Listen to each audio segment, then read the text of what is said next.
예, 그래서 요 논문은 여러 나라에서 그 온도와 사망 관계를 좀 자료를 모아서 좀 같이 공동 연구를 해보자 라는 생각을 가지고 좀 몇 년간의 노력을 들여서 그 런던 스쿨 계신 분이 좀 주도를 해서 2015년에 이제 유명한 의학 잡지인 랜시시란 데 출간이 되었습니다. 그래서 고온과 저온의 그 기어 사망 분에 대한 거였는데, 그때는 조금 뭐 최신 방법론을 많이 사용했는데, 지금 보면은 약간 이제 아쉬운 부분들이 좀 많이 있습니다. 그래서 그 부분은 좀 이따 말씀드리기로 하고요.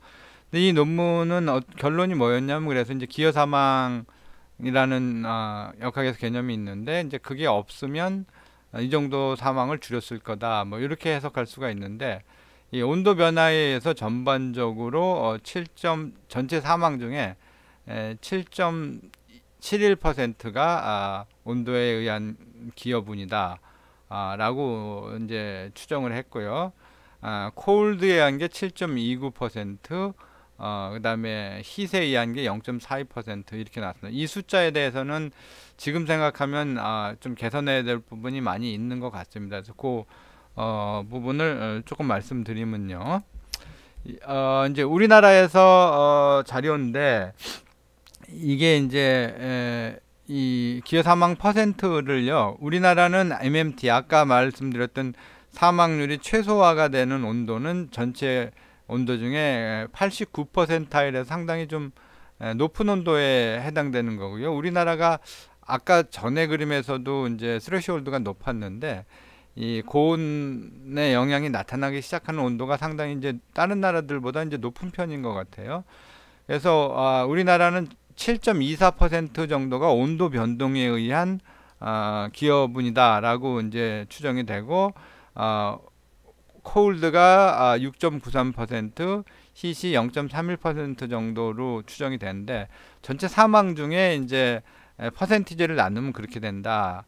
라는 거였는데, 이거를 이제 우리나라의 그 온도 분포와 이 온도와 사망 관계를 보면요, 폭염에는 급격히 올라가고요, 나머지 부분에는 이렇게 천천히, 겨울철에도 사망률이 높으니까 천천히 올라가는 걸 볼 수가 있는데, 이게 자세히 보면 MMT가 거의 90%, 89%에 있기 때문에 기어 사망을 계산할 적에 날수가 몇 개 안 돼 가지고요, 이 날수 자체가 적어요. 반면에 이 여기는 이제 이 크게 이제 10%에서 여기서는 심한 추위, 이건 심한 더위, 중간 정도의 추위, 중간 정도의 더위, 이렇게 나눠놨는데, 이게 중간 정도의 추위가 굉장히 그 대부분의 날들이 여기 들어오는 거죠. MMT가 이게 높기 때문에.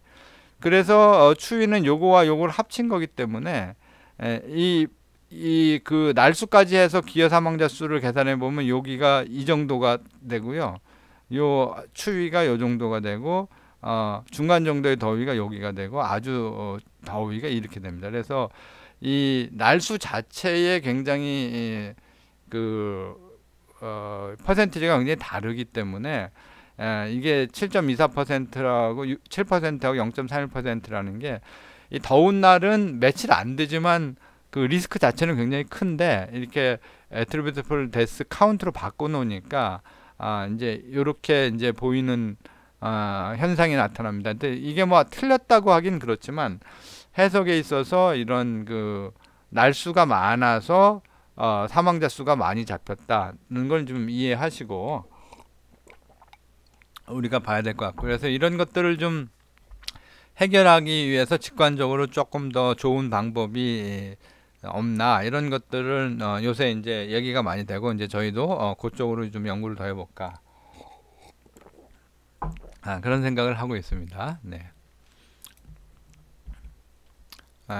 그렇고, 그래서 이제 기후 변화 얘기로 다시 이제 좀 들어가면요. 기후 변화에 따른 건강 영향이 우리가 이제 제일 많이 보이는 게 이제 폭염인데, 폭염의 위험률은 다른 그 환경 역학에서의 위험과 마찬가지로 시공간에 따라서 굉장히 달라진다. 그 얘기를 조금 더 한번 해보겠습니다. 그래서 요 연구는 이제 2015년도에 저희가 한 건데, 이제 폭염 효과를 이 도시별로 봐서 이제 도시의 이제 GDP하고 본 겁니다. 이때는 사실 일본은 굉장히 좀 다 소득이 높고, 중국은 소득이 낮고, 타이완이나 한국은 좀 가운데고, 그래서 사실은 이제 중국이 조금 이런 나라에 따른 차이가 여기 이제 같이 들어가 있는데, 어쨌거나 그 도시의 그 경제 상태하고 이 온도와 이 사망 간의 관계를 보면 경제 수준이 좋은 데서는 거의 효과가 잘 안 보이는데, 경제 수준이 낮은 동네에서는 이게 온도가 높아질수록 사망률이 급격히 올라가는 것을 우리가 볼 수 있습니다. 그래서 이 모탈리티, 폭염에 의한 모탈리티도 이 도시의 혹은 그 지역의 경제 상태에 따라서 상당히 달라진다. 이거는 이제 뭐 지금은 많이 받아들여지고 있는 이야기고요.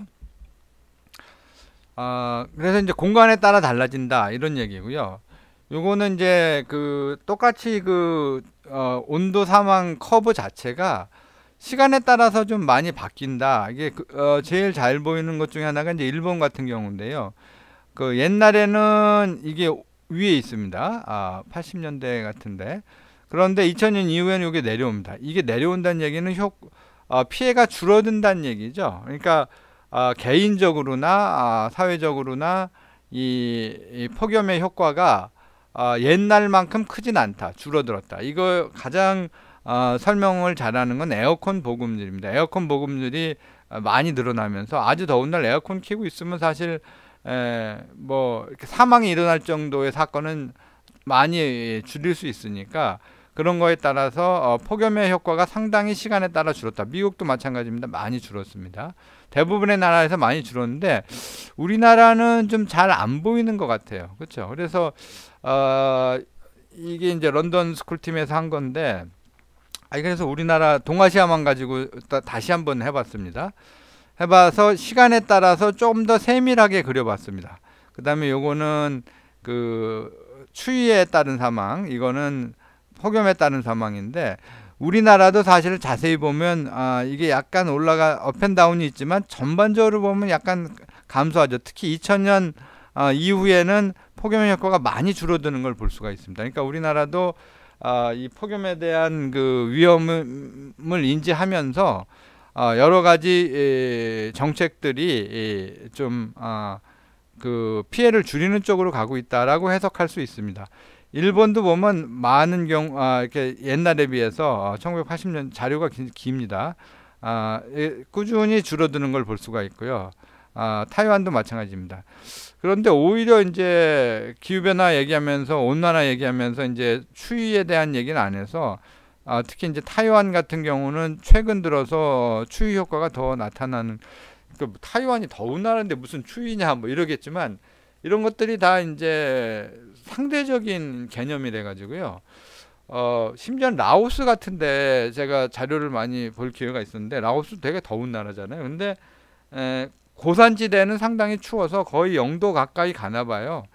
말이 0도지 뭐 5도, 6도 이렇게 되는데 집에 난방 장치가 하나도 없어요. 그렇게 되면은 상당히 사람이 지내기가 힘들겠죠. 그래서 실제로 동사자들도 많이 나오는 것 같아요. 그런 동네에서는요.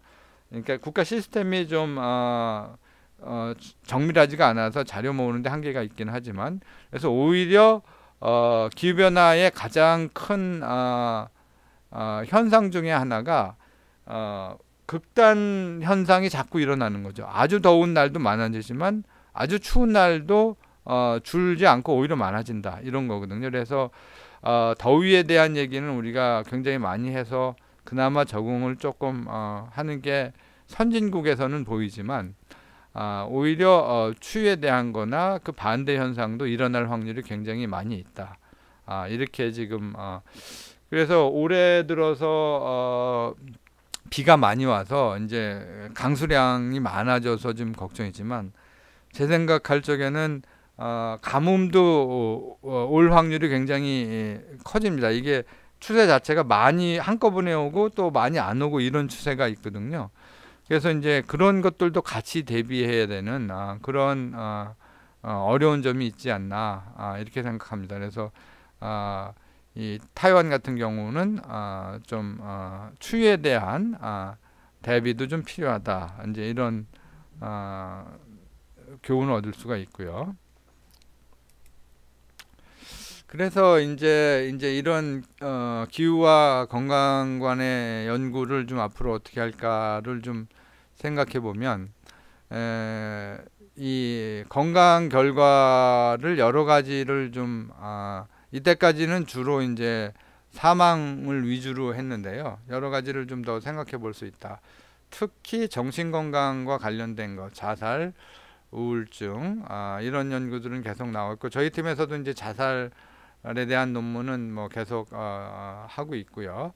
그다음에 우울증이나 수면 이 수면이 여러 가지로 건강에 영향을 미치는 역학 연구들이 요새 좀 많이 나오고 있습니다. 기전에 대한 연구도 많이 되고 있고요.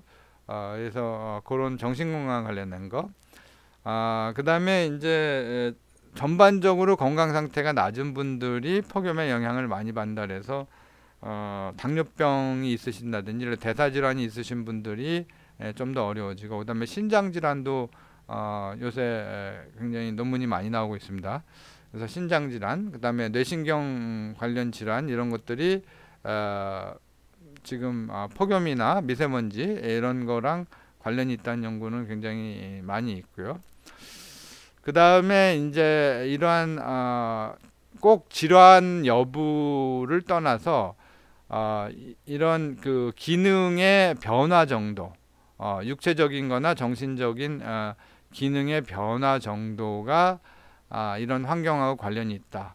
특히 이제 폐기능 같은 경우는 뭐 20대나 10대 후반에 맥시멈에 이르렀다 이제 지속적으로 감소하는데 신체 기능이 대부분 다 그렇죠. 근데 어떤 분들은 확 떨어지고 어떤 분들은 조금 떨어지고 그다음에 맥시멈에 올라가는 것도 어떤 사람들은 맥시멈에 높은 수준까지 올라가고 어떤 사람은 낮은 수준까지 올라가고 근데 어떤 분들은 높이 올라갔는데 확 떨어지고 어떤 분들은 높지 않았는데 확 안 떨어지고 그냥 유지를 하고 뭐 이런 것들에 대한 연구가 앞으로 굉장히 좋은 연구가 아닐까 이런 생각이 들고요. 근데 그런 거는 팔로우업을 굉장히 오래 해야 되기 때문에 자료를 만들기도 어렵고 그다음에 그런 거 할 적에 지금 현재는 저희 팀에서는 이제 폐기능이나 신장 기능의 변화 이렇게 뭐 2, 30년 이런 건 좀 어려우니까 이제 후반부에 한 10년이나 뭐 이 정도로 해서 그런 변화 정도를 좀 보고 있고요.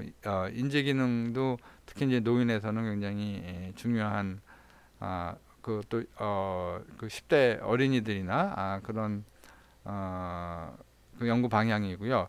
근데 이런 거 할 적에 이제 개인의 특성이 굉장히 중요하기 때문에 그런 제네틱한 팩터를 고려하는 것도 굉장히 중요합니다. 그래서 Gene Environment Interaction GX라고 보통 하는 것들 그런 것들에 대한 고려가 필요해서 상당히 쉽지 않은 그 다음에 다학제적인 것들이 많이 필요한 그러한 연구라고 생각이 됩니다.